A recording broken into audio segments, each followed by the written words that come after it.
So we have a fantastic lineup of speakers that Elena Remigi will introduce soon. But I'd like to introduce first Elena Remigi. We met just a few years ago in the UK, when I was still in the UK.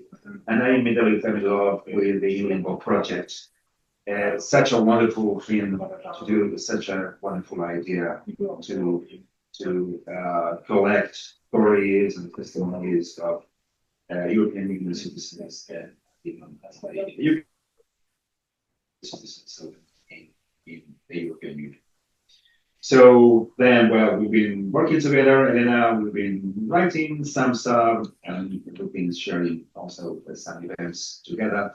And Ilimbo is also part of the FOMATPLAY project, for which I really feel very grateful. And well, it is my honor to welcome you guys. And well, Elena, the floor is yours. Thank you so much for accepting our invitation to chair this session, this roundtable. Thank you so much. Many thanks, Pasquale. Thank you for this introduction. Good morning, everyone, and welcome to this roundtable. In this session, we will explore and discuss how Brexit has affected the lives of millions of EU and British citizens living both in the UK and in the EU. But before we start, let me introduce you to today's speakers. I'll start with Molly Scott-Cato. I can't see her, but I'm sure she's there. Molly, if you can just say hello, I'll probably see you. Molly studied politics, philosophy, and economics at Oxford University and took a PhD in economics from the University of Wales. She was a professor of green economics and has been a member of the Green Party for more than 35 years. She was an MEP, which is a member of the European Parliament, representing Southwest England and Gibraltar between 2014 and 2020. During this time, she served on the Parliament's Committee on Economic and Monetary Affairs and was the Parliament's rapporteur on sustainable finance. But, more importantly for the debate today, Molly campaigned vigorously for the UK to remain a member of the EU and is currently vice chair of the European Movement UK. Then we move to Nicholas Hatton. Nicholas is a leading campaigner on citizens' rights issues in the UK. He's a French national by birth, and he founded the 3 Million, the largest EU citizens group in 2016, which became the main stakeholder representing European people with the British government and the European Union during the Brexit negotiations. As I was saying, he's a French national by birth, and he's also been elected as a member of the French community in the UK since 2014. Then we move on to Lisa Burton. Lisa is originally from South Wales and has lived in Hong Kong, Scotland, and now in Spain since 2010. She's a businesswoman with UK-based companies. In 2018, Lisa joined the Citizens' Rights and Anti-Brexit campaign group called Remain in Spain, to which she's now vice chair. And she's also was elected to the National Council of the European Movement UK and is now a director of the board. And now to Véronique and Miles. Véronique Martin is a French author and academic who has acquired British citizenship since Brexit. She has lived in the UK for 40 years, has a PhD in comparative literature, and is married to an Englishman, Miles. She's the co-editor of the book In Limbo, Pasquale spoke about, their Brexit testimonies from EU citizens in the UK, and she's associate director to the project, with which project she campaigned for the human cost of Brexit to be recognised. Last but not least, Miles is a British citizen, is an engineer and geologist. Like Véronique, he's a committed European and gave his testimony to the book In Limbo. So, welcome, first of all, to all of you. I would like to start today by taking you back to the day after the referendum in 2016, in which the UK decided to leave the EU. Of course, the word Brexit was just the word then. We didn't really know what it truly meant and what would happen and how we would have left the EU. What do you remember of that day, and how did you feel after hearing about the results? Why did it matter to you? Lisa, maybe would you like to start and follow? You choose when to to speak. Of course. So I remember trying to stay up all night to watch the results and miserably failing. So I had to go to bed. And when I got up in the morning, I immediately took my phone out and had a look at my phone, and I saw the result, or what the result was looking like then. And I just felt completely sick to my stomach. I mean, I knew Brexit wouldn't solve any of Britain's problems, and in fact, it would make things far worse. I knew that it would make Britain and the people of Britain poorer. It would affect Britain's global reputation, on the world stage. And I was just angry because I couldn't believe that a government could willingly inflict such harm on the country and its people, because they knew exactly what harm it would inflict. So, I mean, for me, it was a removal of rights and opportunities on such an epic scale, and we were lied to on an industrial level about how things would be if the UK left the EU.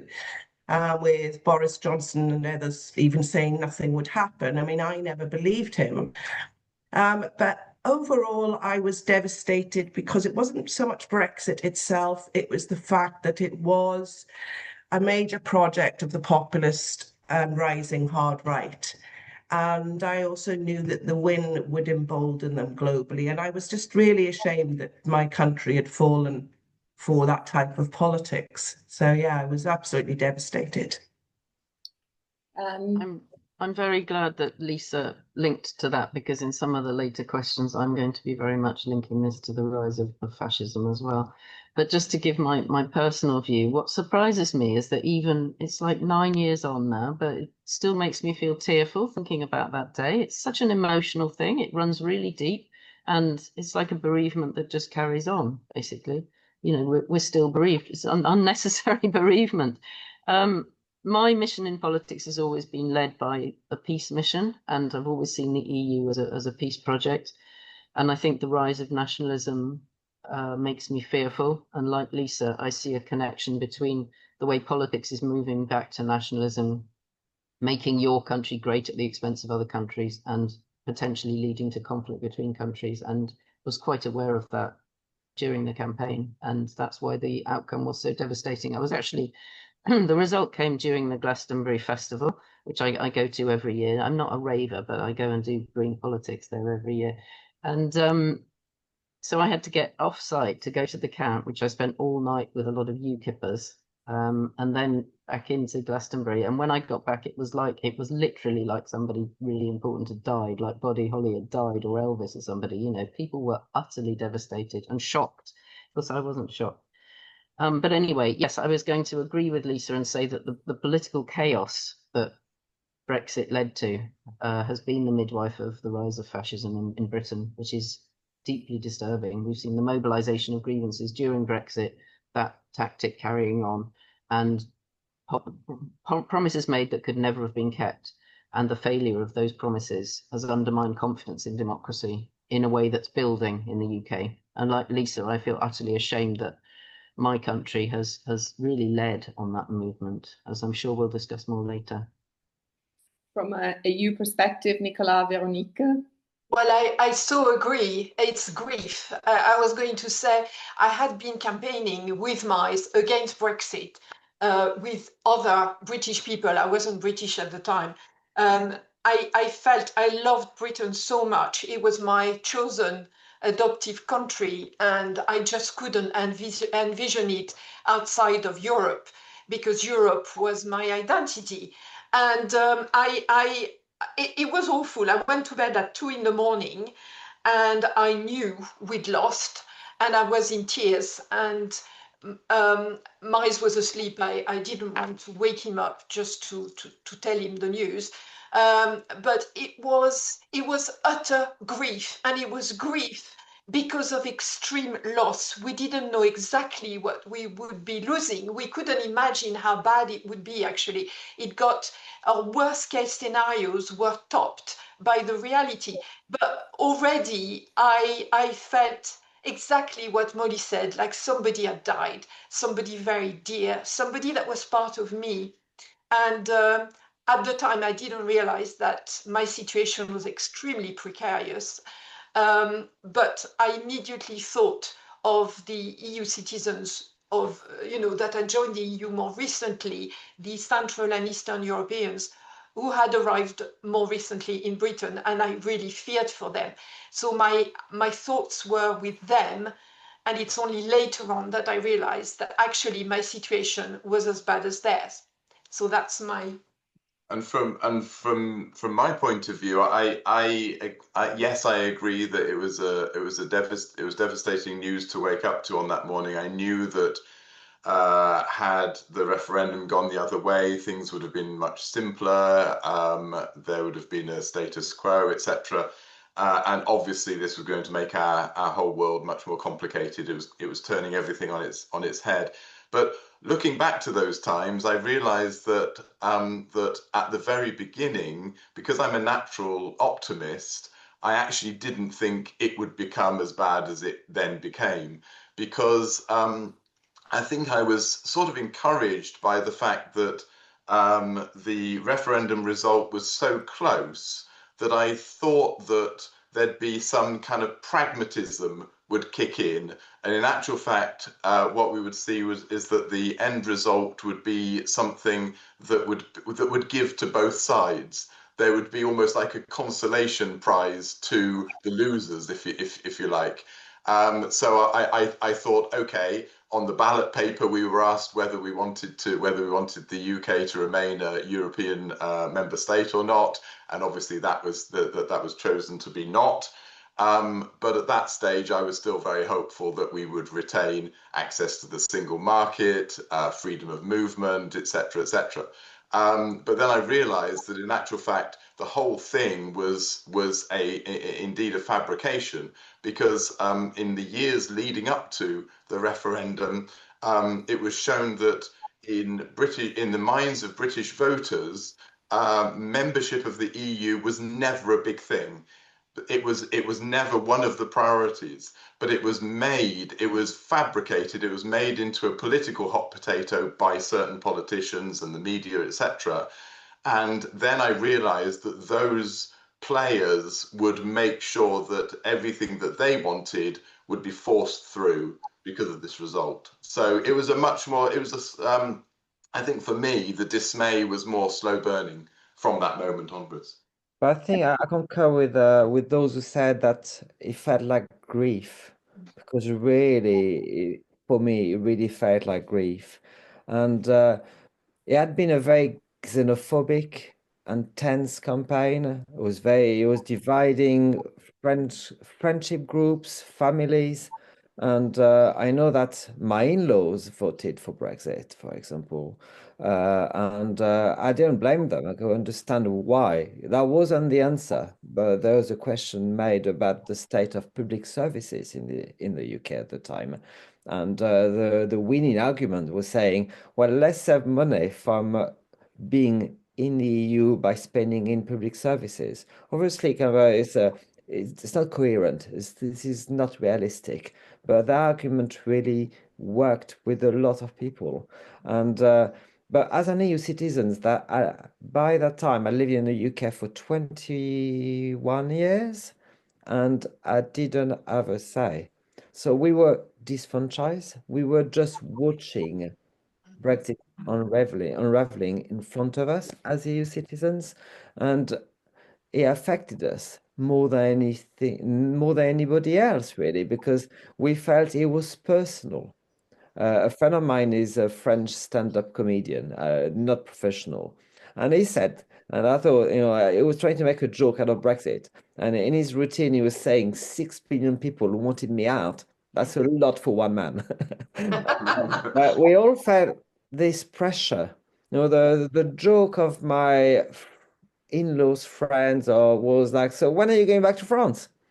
And this is just very light-hearted. It got a lot heavier and violent for some people. But this, yeah, it was grief after that heavy campaign, the result that we felt would change our lives. And I guess, this is more a body reaction, it's a sensation, but because we knew it would get really ugly.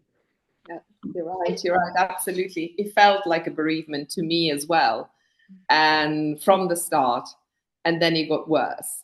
But Nicola, EU citizens were promised that nothing would change for them. We were spectators in many cases, unless we had dual citizenship. But this proved not to be the case. And how did Brexit affect EU citizens living in the UK? Can you tell us more? It's a very, very big question, isn't it? Because not only it affected us on a psychological level, I would say. I mean, many EU citizens got PTSD now when they see the rise of reform and the far right in England. They think, oh, it's happening all over again. Will I be able to stay? But back then, the question was, despite having families, having being integrated, would we be allowed to stay, or would we be just deported or receiving letters from the Home Office? Some of us did, because it was such a mess in terms of the immigration status of EU citizens to start with.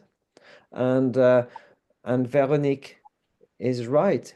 Our legal status was derived from EU treaties, and these EU treaties were going to fall away. And so what would be a status in the future? It was the anxiety among people with this background of xenophobia was so high.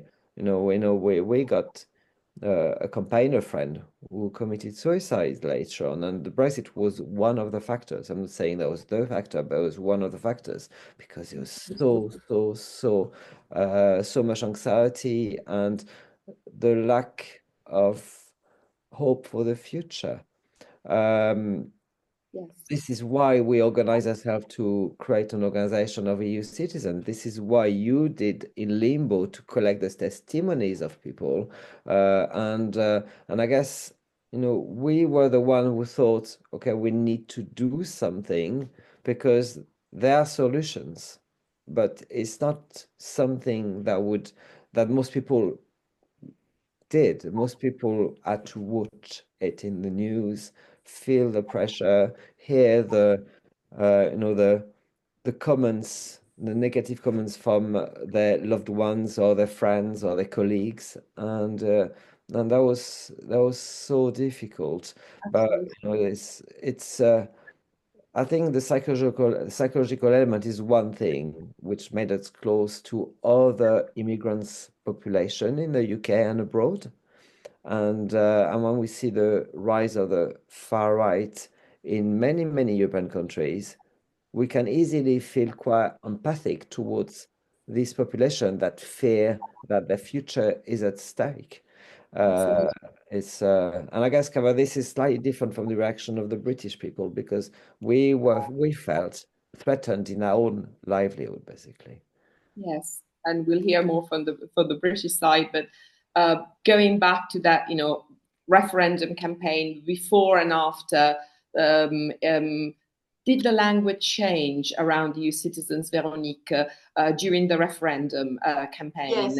And tell us more. Yeah, well, I mean, it's really important that you mention language, because language is thought and it forms thought. And when you call people in certain ways with certain names, it informs their place in society and the way they are treated. And we used to be EU citizens at home. That's how it was described to me when I decided to settle down in Britain in 1987. We'll talk about that later with Erasmus. But in 1987, I asked, what do I have to do? Nothing, you're at home. Just register with a GP. You are a European at home. And then suddenly, I was no longer a European at home. Suddenly, I was a migrant. And I didn't have any paperwork to show my journey in Britain, because Britain was not a paperwork country, unlike France. Therefore, I hadn't felt the obligation to keep documents. And then suddenly we had to prove our right to be there, and we had nothing. I mean, I had nothing because I don't have a normal job. So, and being married to my husband, I realized had absolutely no aspect that would protect me. You know, I was on my own because British citizens have no right to family life when they marry a foreigner, and most Brits don't have a clue about that. But we were protected by the EU, therefore I could live with mice and I was totally legal. Then from one day to the next, I was not. Suddenly, also, I had to apply to be allowed to stay in my adopted country, in my home, in my marriage. I had to apply, not register, apply. And that's where the 3 million was so important, because they campaigned and lobbied so that we would be given a status that would be more humane. It has problems, but it worked for the majority of people. Just gonna add one thing at that point is that we were not bargaining chips. That was what we said to start Yeah, with. yeah, sorry.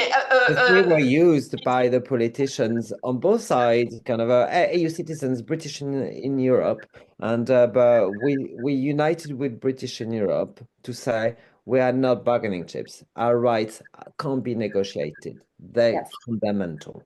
Absolutely. But, to apply, we had an 18 or 19 months gap. So that was a big, limbo, as we used to say, where citizens really didn't know what was going to happen. And moving to the other side in Europe, Lisa, how did Elena, sorry, I'm sorry to interrupt, but I'd just like to talk a little bit more about language, because we were completely dehumanized.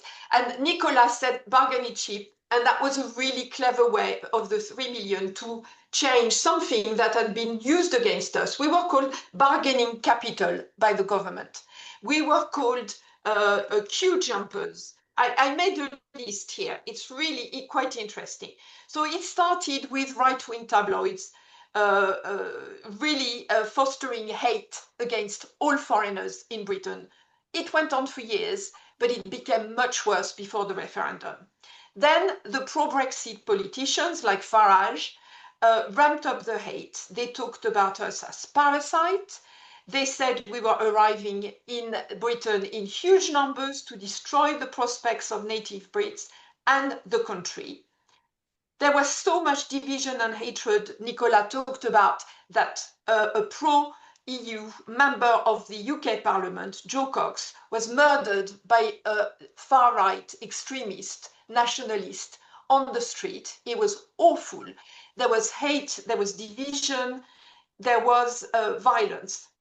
Then the post-referendum Tory government started to use us as punching balls as well, as bargaining chips, as Nicola said. We were called citizens of nowhere by the Prime Minister Theresa May. That was used by the Nazis to talk about the Jews. Theresa May also called us queue jumpers in the country, Britain, where queues are like a religion. It's absolutely sacred. So she knew what she was doing. Another Tory Prime Minister, Boris Johnson, accused us of having overstayed our welcome, which meant that it was time for us to leave. Then there was Liam Fox, another Tory member of UK Parliament, called us bargaining capital, which the 3 million used beautifully against them. Then another Tory member of the UK Parliament, Ian Duncan Smith, started talking to us as if we were cattle, talking about us, saying there were two types of migrants. One was low volume, high value, and the other one was high volume, low value. So you choose. We were even described by the pronoun it, which is used for things, not people, by the Tory member of Parliament, Peter Bone. He said, if an EU migrant presents itself at the border. So all these insults were a call for hate against us, and we became figures of hate and scapegoats. And then, of course, the people on the streets mimicked politicians and the gutter press, and verbally or physically even attacked us. Central and Eastern Europeans were particularly targeted, but all other EU nationalities suffered as well. People were scared to speak their own language outside their homes for fear of being attacked. Xenophobic and racist hate crime statistics skyrocketed after the 2016 referendum. But what's interesting is that so did homophobic, anti-trans, anti-disabled, and sexist hate crime. It's all part of the same hate and the same tribalism. So sorry, I just had to No, thank you very that much. Thank you very because much it's really shocking, and we were dehumanized. We were things or cattle or merchandises. Absolutely, absolutely. And now back to Lisa. I would like to take you back to the other side of the channel. And Lisa, living in Spain, how did Brexit impact UK citizens living in the EU in terms of rights? Whatever you want to add. Yeah. I think it's important to remember, like Veronique said, we pre-Brexit, we were European citizens just living in another place in Europe.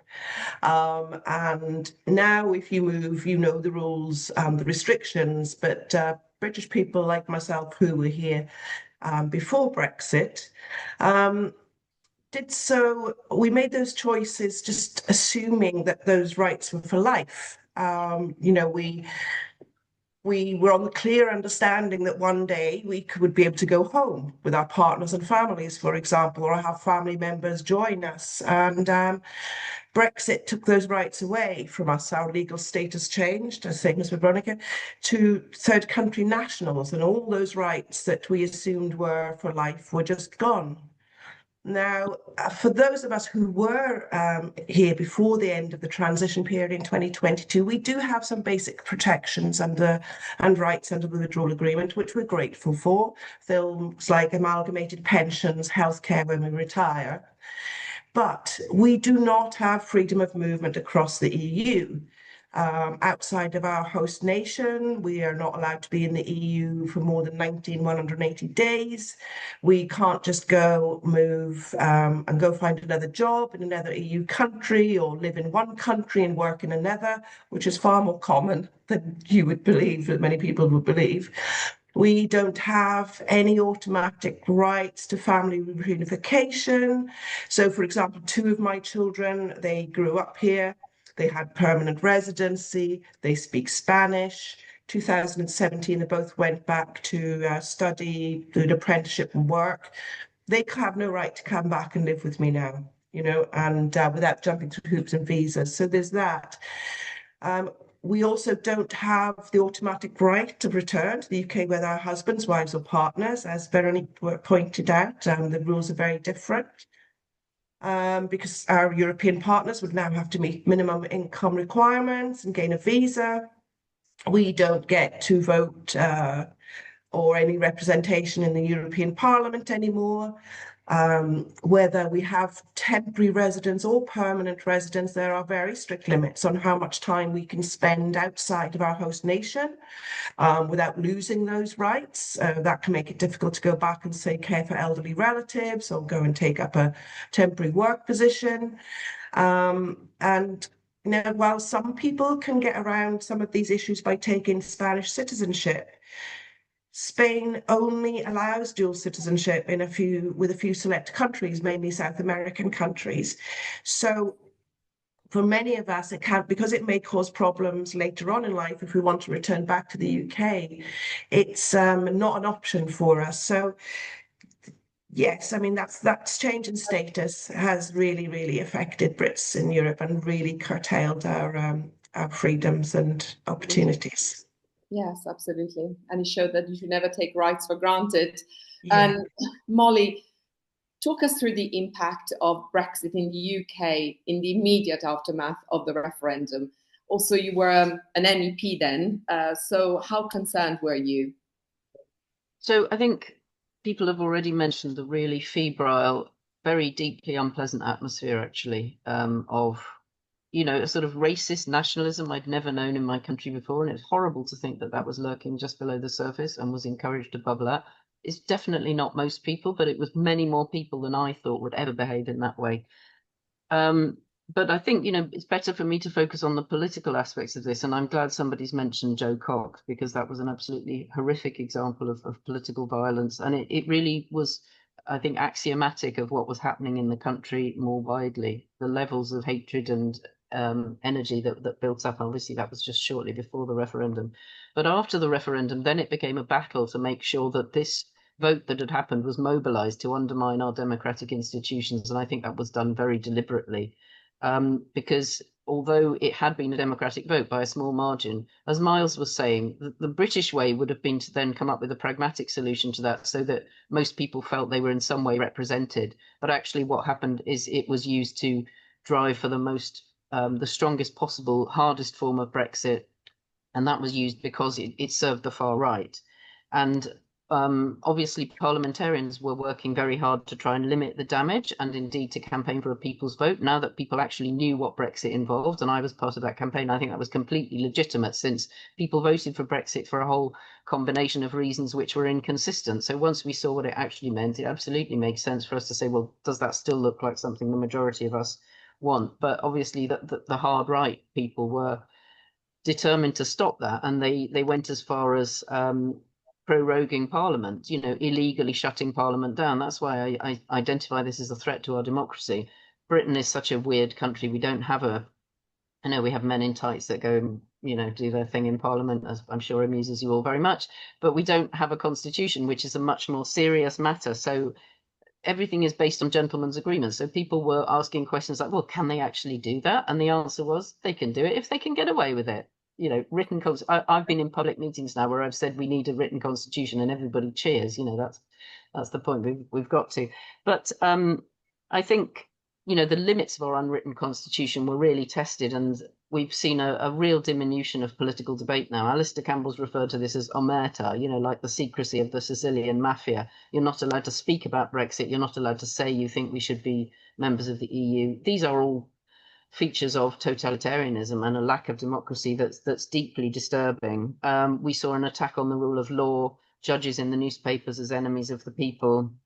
This idea that the will of the people was sort of sacred, which, as we all know, is a fascist idea, was really pushed hard. And also, bizarrely, although we're allowed to have elections, we're not allowed to change our minds about what the vote in 2016. That's been sort of sanctified as some will of the people that can never be changed. And so, yeah, so I think it's been incredibly damaging politically. It's really, one of the pieces of work I did while I was still an MEP, because my staff were really freaked out about what was going on. We investigated what fascism looks like, and we looked at the work of Umberto Eco, which was really excellent, anatomizing 1930s fascism.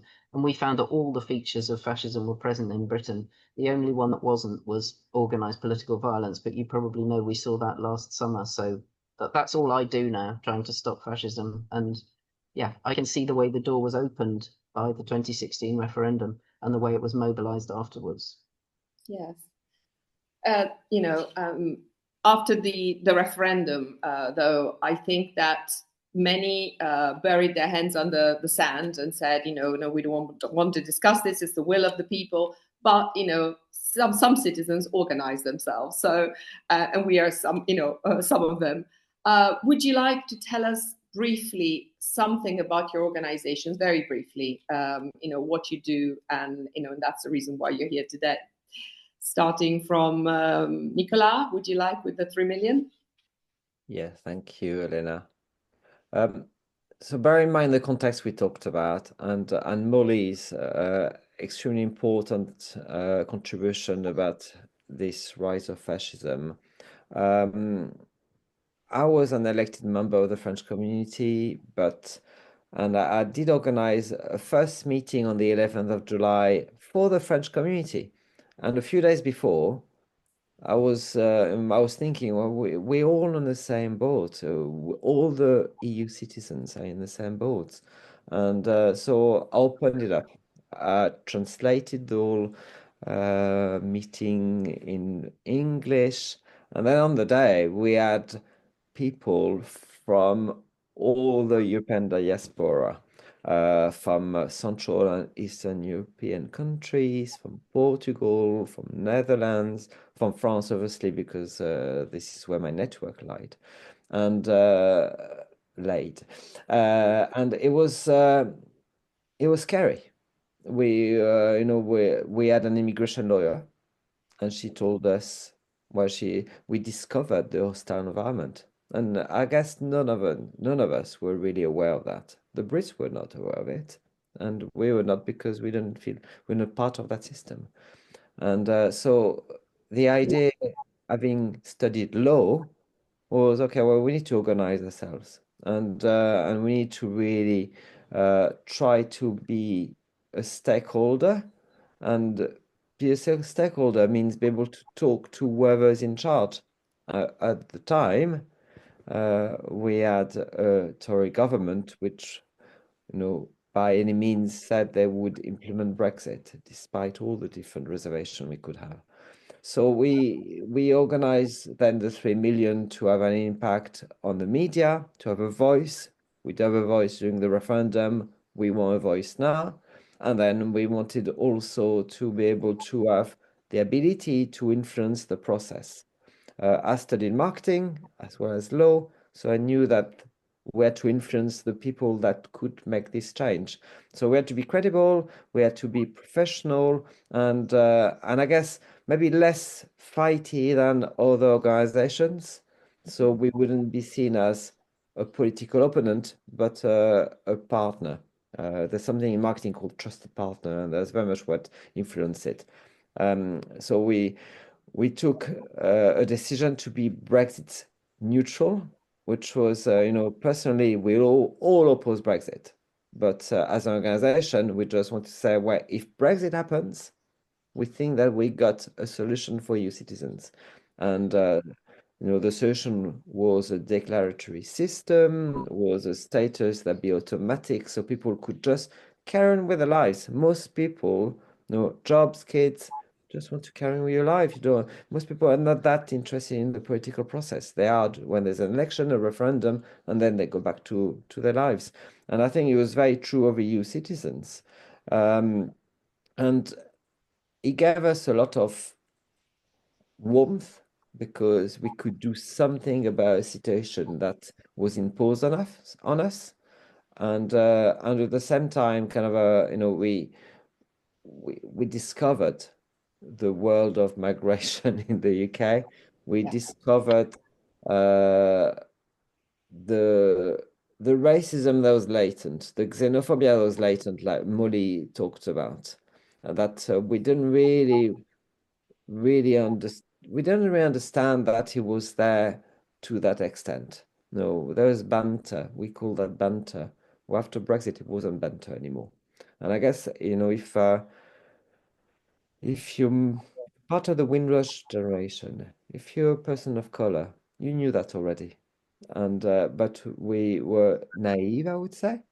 And that opened our eyes, but also opened our heart in solidarity with everyone. And I guess, the 3 million, we try to be inclusive. We developed the Young Europeans Network.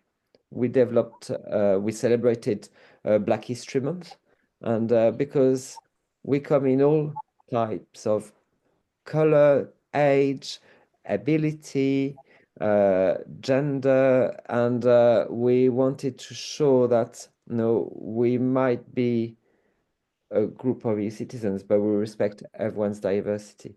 And I think that's, I think, Veronique, you talked about, the values of the Brexiters. They're against feminism, they're against equality, they're tribal. And I guess we want to show that we wanted to have an organization that could represent all of us with the values, which actually aligns with the values of the European Union. So it was quite handy, and we managed to have a message that would be positive. And I think that was the one thing that was important, because we had to give people hope. I mean, the headlines were horrendous. People were thinking, "Will I be deported?" So we had to give people hope. And I think we did this it was important to have this link with all the other organizations. And I guess Veronique will speak about In Limbo. She will speak about the work that happened then. And it was so important. I know, no, it wasn't always honky-dory, let's be honest. But at the same time, I think we did manage we did a good job of representing people, giving them a voice, and making sure that we would not be ignored in the future, which had the result of opening doors in institutions and influencing what happened at the end. It could have been far worse, really far worse. I really believe that if we hadn't done what we did, we would not be, we would not have the status we have. Absolutely. And when we looked at all the other migrants population in the UK, it's a bloodbath, really. It's really so difficult. It takes over people's life, or they worry about their future status. They spend a lot of money to maintain the status they've got or to apply for a fresh one, and we managed not to have this. So a big up to all the people got involved, and I think there's hope in the future for those that feel that there's no hope, because you can always organize yourself, and you can always try to change the future that could be if you don't get organized. Absolutely. Veronique, would you like to complete the side of the EU citizens and say something about the In Limbo project? Yes, with great pleasure. And it's really exciting for me to be surrounded by such familiar and immensely liked faces of friends. I'm so glad to see all of you guys. So the In Limbo project was the idea of our chair, Elena Remigi.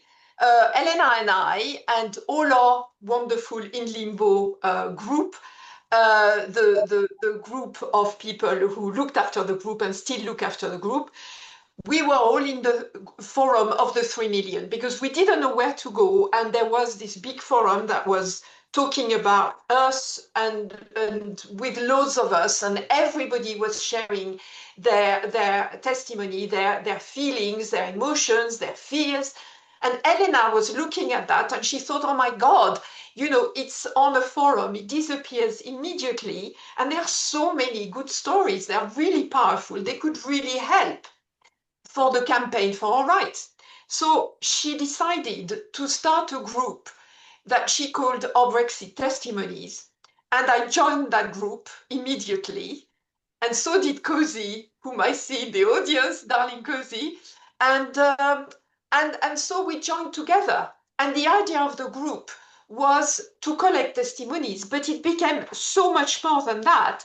It became a family. It became a micro EU, an ideal EU. It was unity in diversity. We accepted everybody. We welcomed everybody. We allowed people to express everything. And the only thing we did was protect the most vulnerable in the group so that they wouldn't feel put upon or they wouldn't feel attacked, because a lot of sensibilities were very raw and people were terrified what's going to happen to me. And people were so depressed sometimes that we had people who felt suicidal. We were very concerned. We had very worried nights in particular. And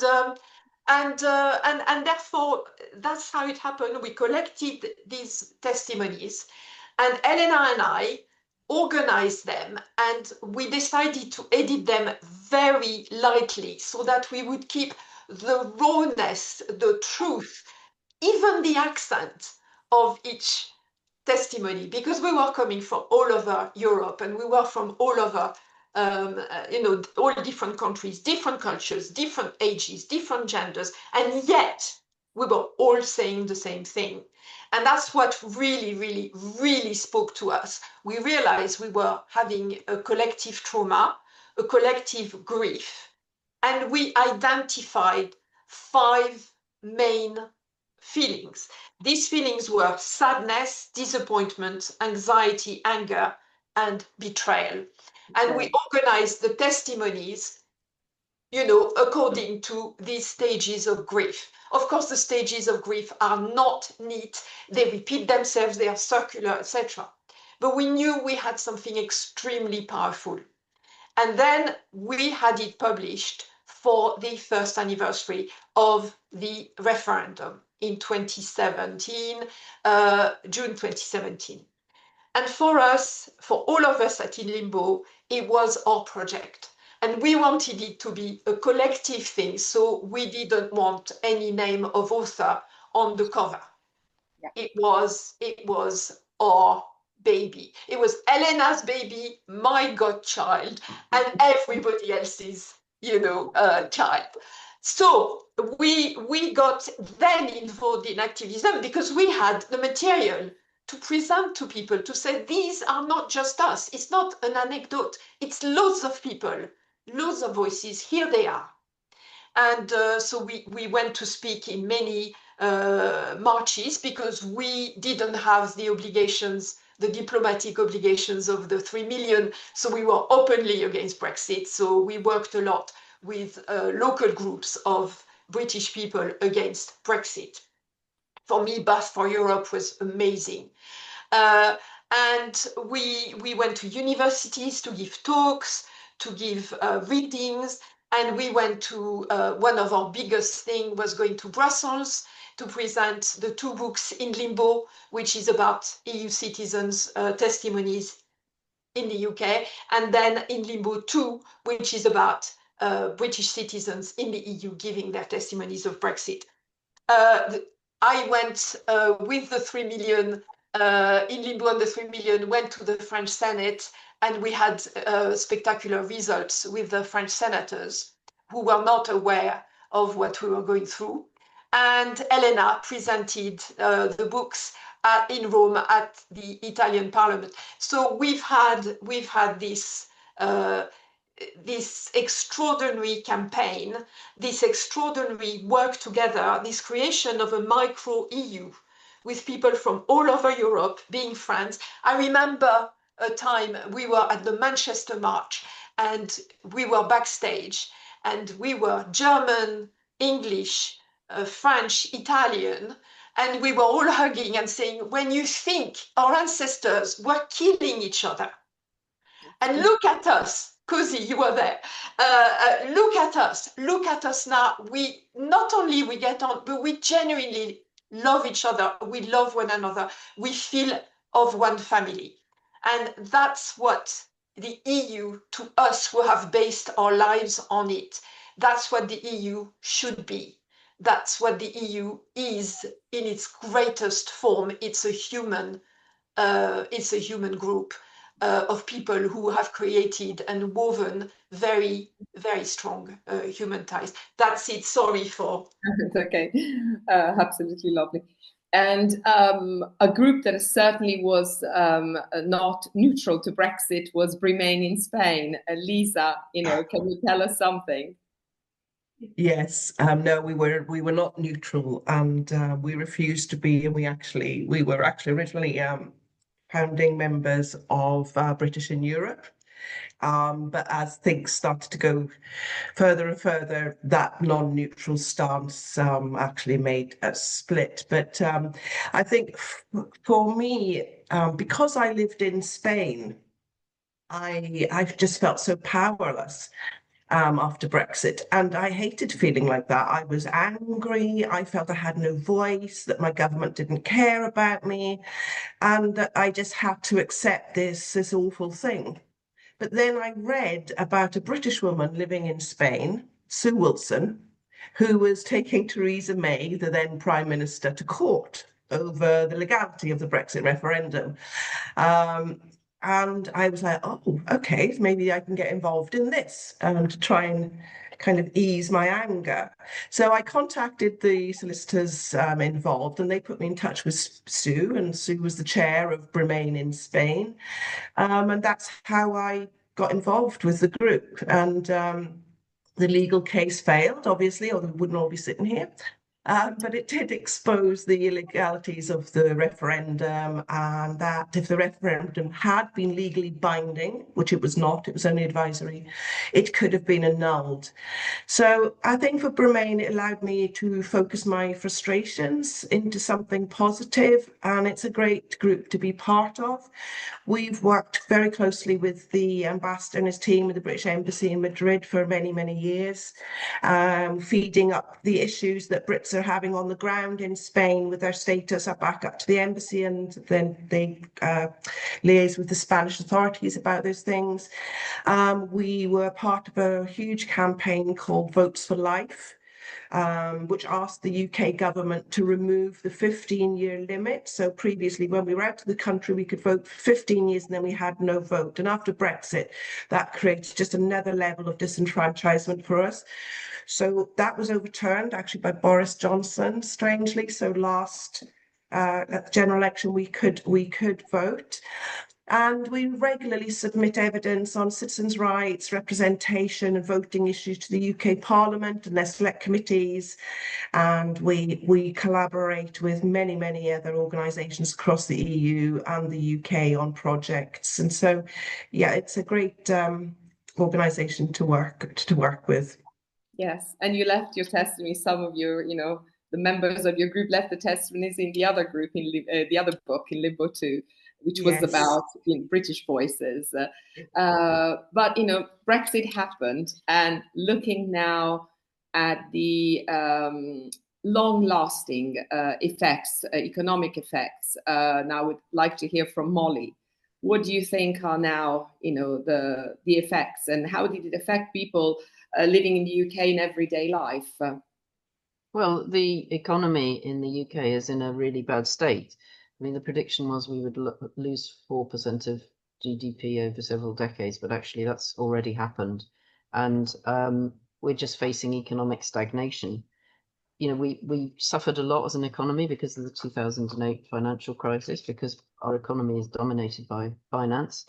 But Brexit was then another blow. And the strange thing is, because it coincided so closely with COVID, our actually leaving the EU, it's quite difficult to distinguish those two. So if you said, oh, look, Brexit's caused that damage, the Brexiteers would just say, no, that's COVID. But actually, now that other economies have recovered from COVID, you can actually see the damage that was done. It's very plain.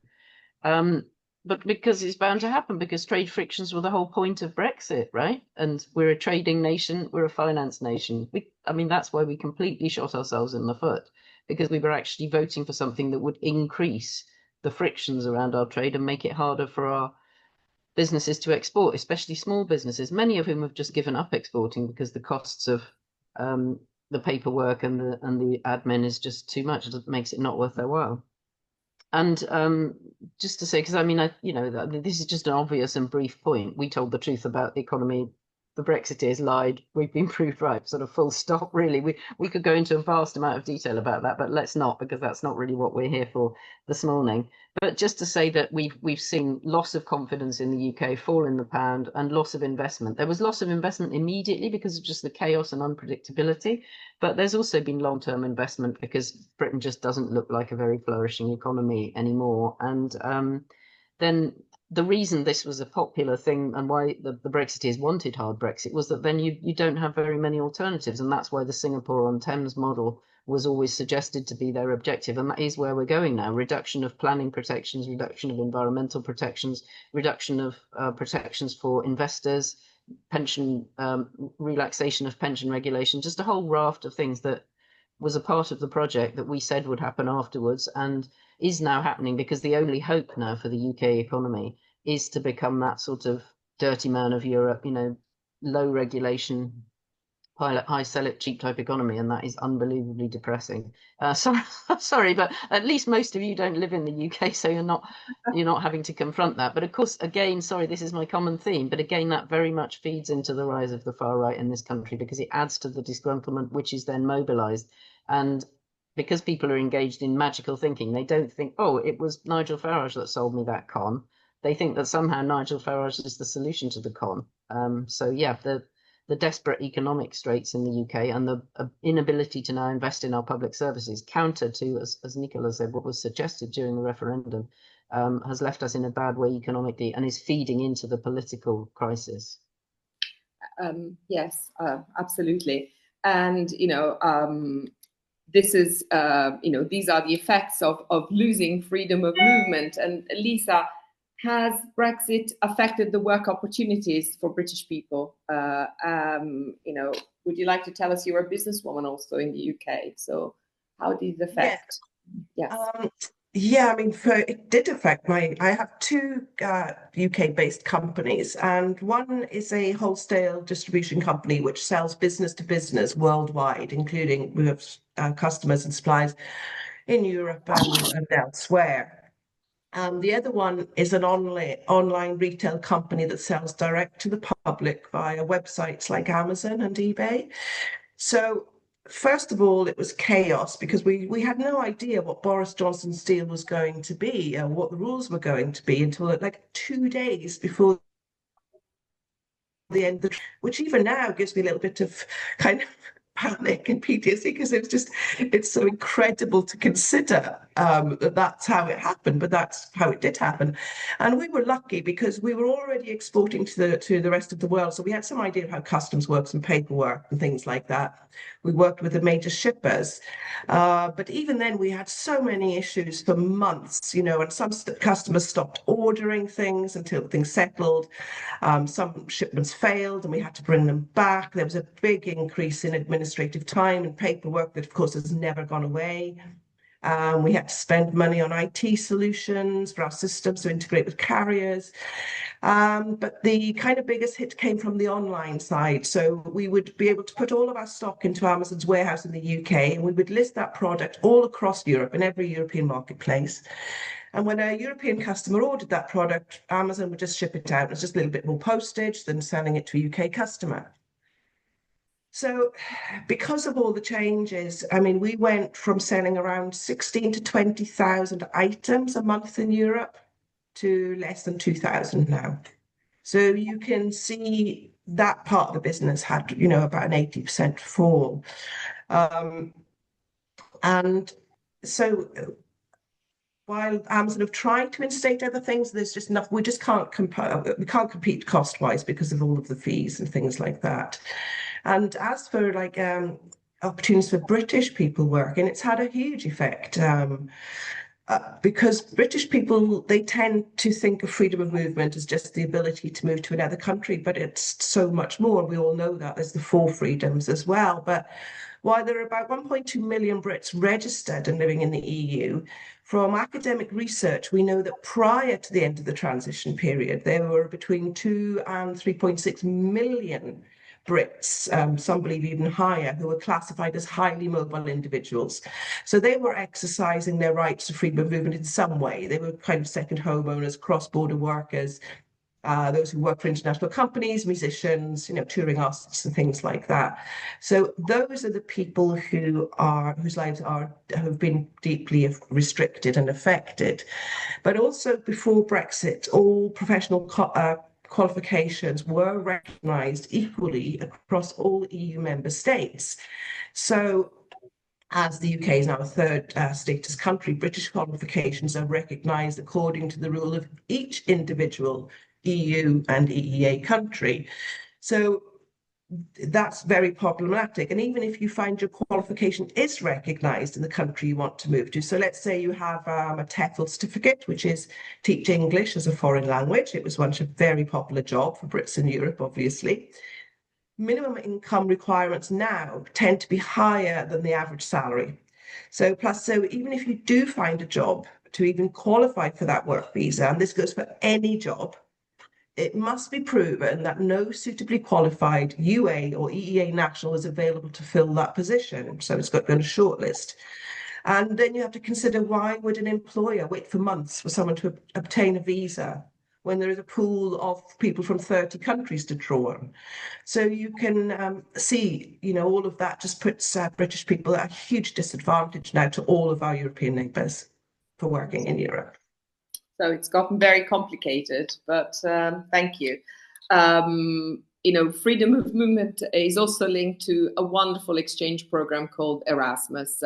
Veronique was part of the Erasmus exchange program, and I would like to hear from her, about her experience. And Veronique, do you think that freedom of movement is an important part of Erasmus? How did it impact your life? And what have you got to say to the young audience here today?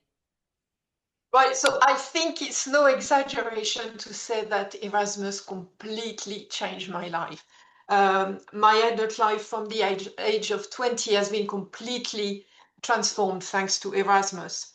And Erasmus is brilliant because ordinary people like me have been given access to an experience that previously was only for the rich or people with connections, which I didn't have.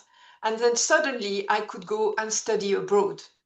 For me, it started in 1984 because I was a guinea pig of Erasmus. Erasmus started officially in 1987. But I went there in 1984. I was at a French university in Grenoble, in the French Alps, studying English. And in a grammar lecture, the lecturer said, "Who wants to go next year for the first term in Scotland, in Dundee?" I'd never heard of Dundee, and my hand was up. I just wanted, I remember I wrote it Dundee. I had no idea, and my hand was up. Weirdly enough, not many people wanted to go, but I was absolutely wowed by the possibility. So I went with 4 other French students. Nothing was organized. It was a total adventure to get ourselves there. We arrived late because we missed trains and things. And when we hit the ground there, it was heaven. It was heaven. Everything was different. Everything was interesting, new. People were brilliant. I mean, it just, for me, it bowled me over. And I know the people with me were also bowled over. We couldn't believe what was happening to us. And I remember a particular moment that I think most Erasmus students must have experienced. I was in the kitchen of a student flat. There was a big party. And I was surrounded by people not only from all over Europe, but from all over the world. And I met friends that were outside of Europe, because it's not just about Europe. It's a start. Europe is the start. And I remember feeling a moment of absolute ecstasy. I thought, this is it. This is what life is about. It's about feeling this profound human connection, the similarities between us, and enjoying the differences because they are so interesting, And after that, I couldn't go back to my boring life in France. I had to, and I had to momentarily. And when we arrived back in France, we were interviewed by loads of people from Brussels, because Erasmus was not existing yet. And we were so enthusiastic that I hope it had a positive effect on the outcome. But anyway, it happened. And 4 years after me, my sister went to Barcelona with Erasmus, and I met this English boy in Dundee and married him and spent my life in Britain. My sister met a wonderful Spaniard in Barcelona and married him, and they have a daughter who is the next generation European. And therefore, you can see that Erasmus is the center. To me, it's the heart of Europe, the heart and soul of Europe. It encourages us to live our little local life and go and experience something else and open our minds. And when you open your mind, you open your heart. And when you open your heart, your life is so vibrant and different. And when you've tasted that, you cannot go back to the narrow-minded ways, to the tribalism. You know better and you want better. And I think we know that, talking about freedom of movement, I think without freedom of movement, Erasmus is just an exchange, and there are many exchanges around. I mean, for instance, in Dundee, I met American friends. I still have one of these friends, is still a very, very dear friend of mine. She lives in San Francisco. And she had, for her, it was a wonderful experience, but it was an exchange. She knew she was going to spend so many months and then go home, and that was it. It was a parenthesis. When you do Erasmus with freedom of movement, it's not a parenthesis, it's a door.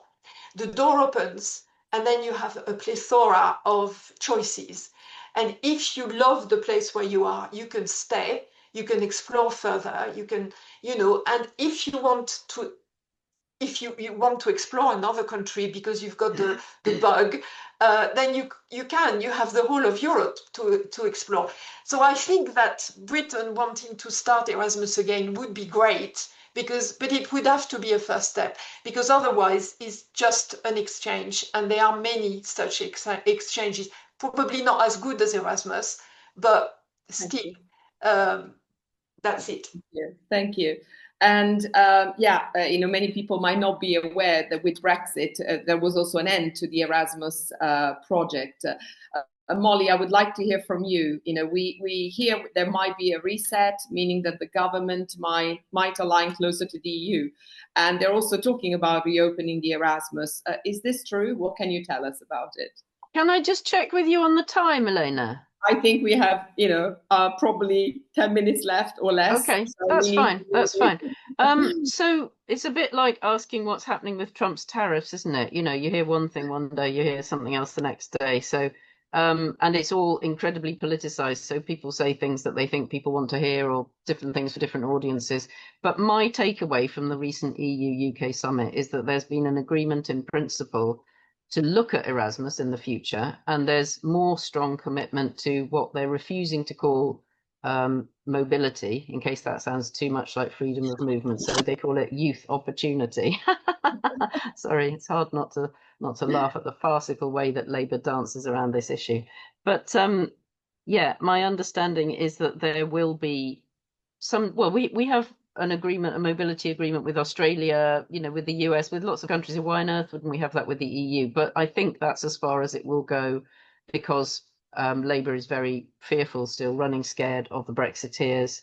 And, one of the things that we need to do in the European movement is to really educate people about what free movement was, because there's this idea that free movement was a one-way street, which is just completely, well, wrong, but also really bizarre. And obviously, since it just always blew my mind that the Tories would come out and say, we've ended freedom of movement, which is like saying, I've taken away a load of your rights, as if we're all going to be celebrating that. But anyway, that's a real priority, because that's a necessary step for us finding a way back into EU membership.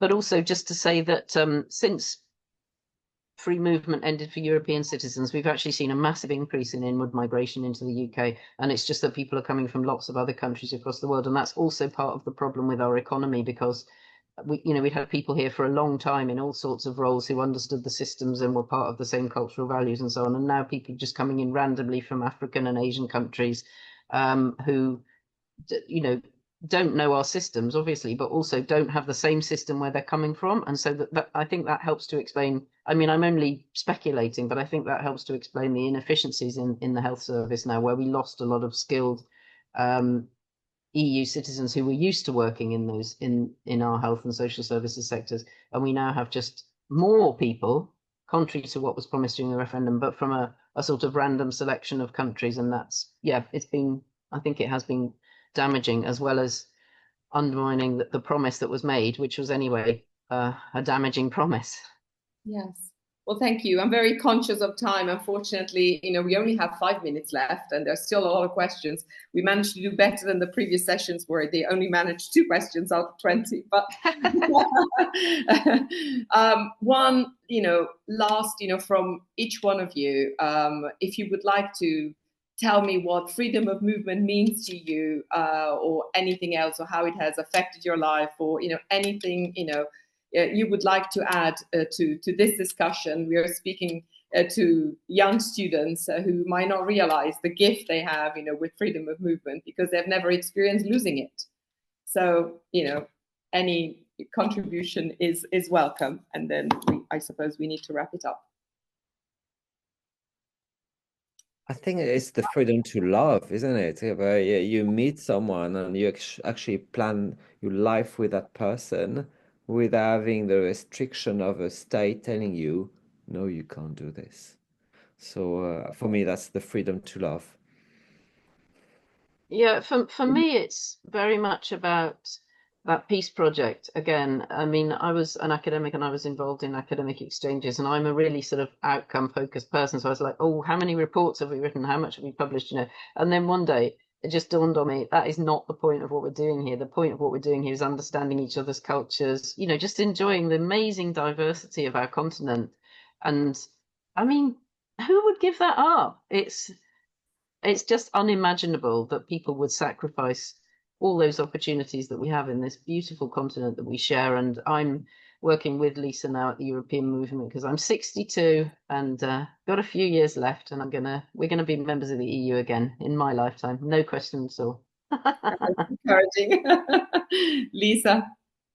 Yeah, I would say just be very wary of politicians who use nationalism and divide us and divide and rule Congress, because freedom of movement is a wonderful, wonderful thing. You know, the right to work, travel, marry, love whoever you want, live wherever you want, across 31 countries. It's such a rare thing that humanity has done here. You know, this compromise, this working together of so many countries to bring freedoms. And I will tell you now that only British people are at a disadvantage to 450 million Europeans. So look after it, take care of it, and yeah, don't allow the politics of division to allow your country to vote for isolationism, because it never works. Thank you very, very much. And thank you all for, you know, your contributions. I can still hear the passion. I mean, it hasn't left us, you know, from that, you know, fatal day of the referendum. And Pasquale, you know, back to you. Are you there? Thank you so much, Elena. Kosi, I think you wanted to say something. I'm going to be really, really cheeky and grab the last word. I just wanted do so. Elena knows I'm impossible to shut up. So I just wanted to connect to what Nicolas said about freedom of movement being the freedom to love. Because what it gives us, and you've all said it, but what it gives us is that full immersion in another country, in another culture. And that is what is required to integrate. And that's how we become integrated with each other. And we become one people, even with all our huge diversity, and we become more appreciative of what everybody else brings to the table and brings to our communities. So I just really, really felt a burning desire to say that and emphasize that. Thank you very much. Thank you very much for an amazing session. We had quite a discussion in the chat as well, so I hope that that can be shared with the students afterwards. Yeah. Thank you. Thank you all. Thank you And so back much. to you, Pasquale. Can I just say massive thanks to everyone. You did, I mean, this is unbelievable. This is 2025, so it's already 9 years. June, I will never forget that day in my life.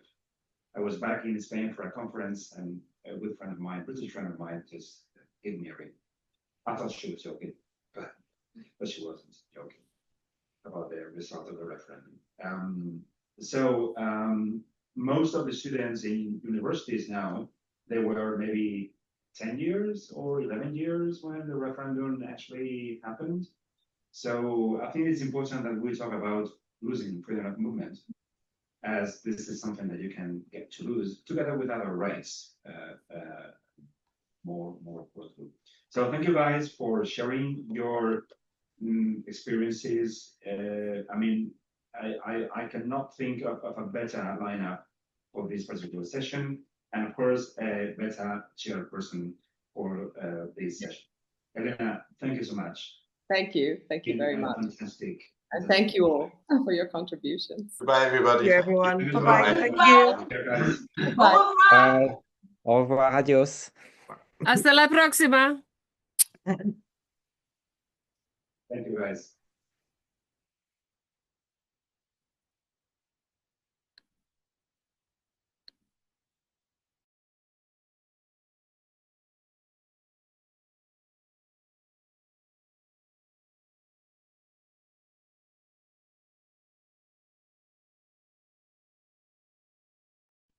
So, hi everyone online. We are just, we'll be back in 4 or 5 minutes for the final roundtable today. So thank you.